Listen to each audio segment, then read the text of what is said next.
गया जिले में एक वीडियो का ऐसा अंदाज देखने को मिला जिसने लोगों का ध्यान अपनी ओर खींच लिया। खिजरसराय प्रखंड के मध्य विद्यालय सरैया में औचक निरीक्षण के दौरान वीडियो पूजा गहलोत ने अधिकारी की भूमिका से आगे बढ़कर बच्चों की शिक्षिका बनकर करीब 1 घंटे तक कक्षा ली। उन्होंने बच्चों को भारतीय संविधान, लोकतंत्र, कार्यपालिका, विधायिका और न्यायपालिका जैसे विषयों की जानकारी सरल तरीके से दी। पढ़ाई के दौरान सवाल जवाब भी हुए जिसमें सही जवाब देने वाले बच्चों का वीडियो ने उत्साह बढ़ाया। इसके बाद उन्होंने स्कूल की व्यवस्था का निरीक्षण किया और बच्चों की उपस्थिति, शिक्षा का स्तर, साफ सफाई, पेयजल और शौचालय जैसी सुविधाओं का जायजा लिया। वीडियो ने शिक्षकों को निर्देश दिया कि बच्चों को गुणवत्तापूर्ण शिक्षा उपलब्ध कराने में किसी तरह की लापरवाही नहीं होनी चाहिए।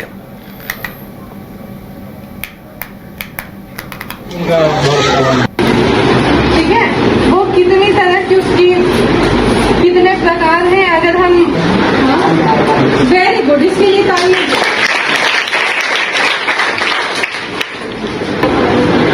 वेरी गुड, पढ़ाई तो अच्छी है। आप गया में किसानों की सिंचाई बिजली समस्या को लेकर पूर्व कृषि मंत्री और राजद नेता कुमार सर्वजीत ने सरकार के खिलाफ मोर्चा खोल दिया है। उन्होंने चेतावनी दी है कि अगर अगले 2 दिनों के अंदर किसानों को सिंचाई के लिए निर्बाध बिजली उपलब्ध नहीं कराई गई तो वो जिला समाहरणालय के सामने अनिश्चितकालीन धरने पर बैठेंगे। डीएम और बिजली विभाग के अधिकारियों के साथ बैठक के बाद पत्रकारों से बातचीत करते हुए कुमार सर्वजीत ने कहा कि जिले में भीषण सुखाड़ के बीच खेतों में फसलें सूख रही हैं और किसान बिजली संकट से जूझ रहे हैं। उन्होंने आरोप लगाया कि कई जगह कृषि ट्रांसफार्मर खराब पड़े हैं और किसानों की समस्याओं का समाधान नहीं हो रहा है। सुनवाते हैं उन्होंने क्या कुछ कहा है।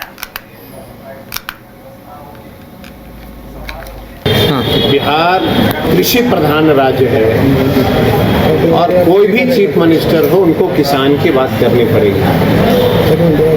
गया में भी जो स्थानीय माननीय सांसद, माननीय जनप्रतिनिधि लोग जो भी सत्ता का सुख भोग रहे उनको किसानों की कोई चिंता नहीं। हम अपना ही एक उदाहरण देते हैं, बोधगया विधानसभा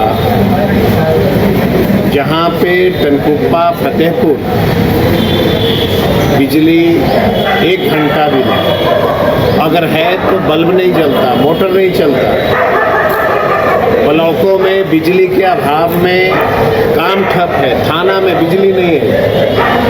टनकुप्पा के बीडीओ ने पत्र लिखा कि विद्युतीकरण के चलते हमारी ऑफिस में काम नहीं होता।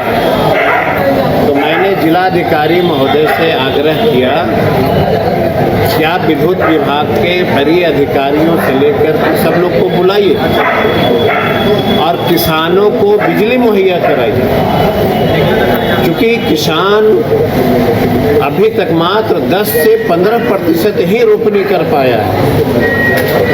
और अगर आप बिजली किसानों को मुहैया नहीं कराते हैं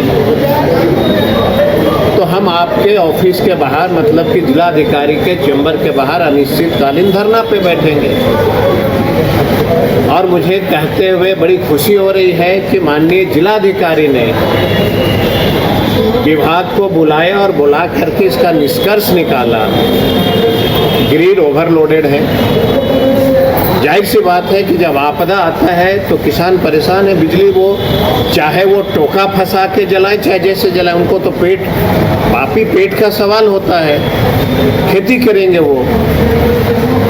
तो बिजली विभाग के सारे अधिकारी आए थे और मैंने यह भी कहा कि टनकुप्पा का एक जेई है, देखिए कितनी शर्मसार करने बात है कि वह जेई 5 वर्षों से यहाँ है, आज तक किसी किसान का फोन नहीं उठाता। प्रभारी मंत्री का जब बैठक हो रहा था इसी ऑफिस में, उन्होंने 10 बार रिंग किया, उनका भी फोन नहीं उठाया। और किसान अगर जला हुआ ट्रांसफार्मर बदलने कहता है, तार बदलने कहता है, तो बिना पैसा का वो काम करना नहीं चाहता है। थोड़ा सा नीचे कर ले। और खदान एक गांव है जहाँ पे आबादी बाबू साहब, रविदास, दलित सब लोग हैं। खदान गांव में कृषि फीटर का पोल खड़ा करना था।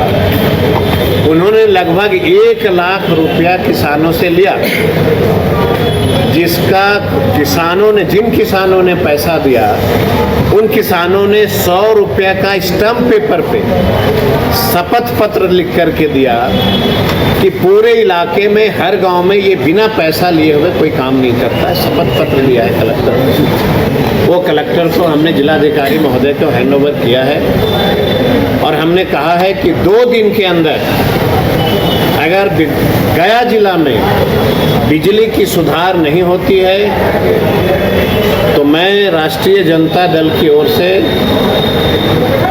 कलेक्ट्रेट में अनिश्चितकालीन धरने पे बैठूंगा। घर रहने का मकान भर नहीं, ये खुशियों की तिजोरी है। दरवाजे पर दस्तक देता पड़ोस, खिड़कियों से उमड़ आता आसमां, तारों में उलझी ऐसी ना जाने कितनी दास्तां। कहती हैं चले डायमंड सिटी, एक सफर हम सफर के साथ अपने घर तक। Diamond city, life long bonding, 500 से ज्यादा खुशहाल डायमंड परिवार। जल्दी करें, सिर्फ 200 फ्लैट बाकी। आज ही बुक करें अपना आशियाना।